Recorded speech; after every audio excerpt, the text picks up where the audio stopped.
Les petits détails des plus grands films, bienvenue dans Aviez-vous remarqué ?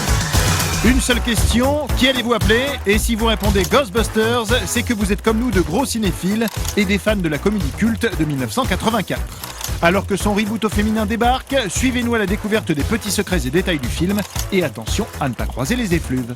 Écrit et réalisé par les potes de toujours Bill Murray, Harold Ramis, Dan Aykroyd et le réalisateur Ivan Reitman, SOS Fantôme connut un tournage dans la bonne ambiance. Et pour cause, beaucoup de scènes étaient improvisées par les acteurs.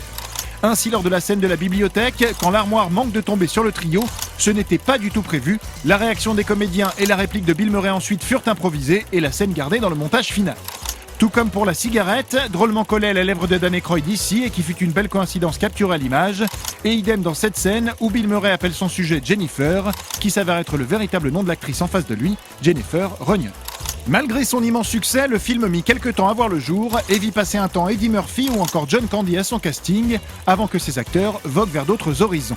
Le regretté John Belushi, fidèle acolyte de Dan Aykroyd dans les Blues Brothers, décédé en 82, devait également faire partie de la fête. Il l'est d'ailleurs d'une certaine façon puisque selon Dan Aykroyd, l'horrible bouffe-tout goinfre de l'hôtel est une représentation du fantôme de Belushi.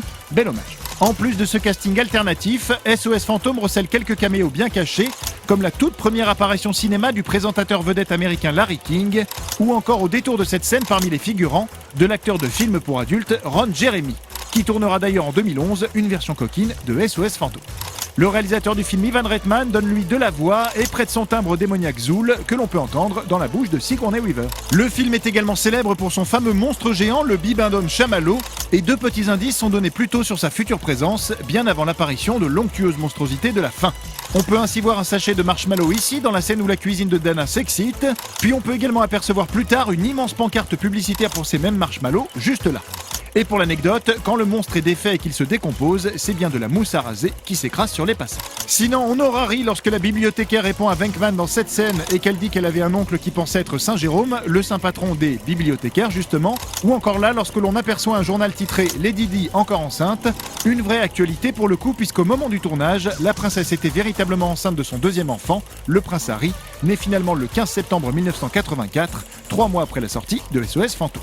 Enfin, les cinéphiles auront sans doute souri devant ce graffiti sur la porte du bureau de notre trio préféré, Venkman Burn in Hell, qui reprend un tag similaire du film Carrie de Brian De Palma. Mais ça, bien sûr, vous l'aviez remarqué, non ?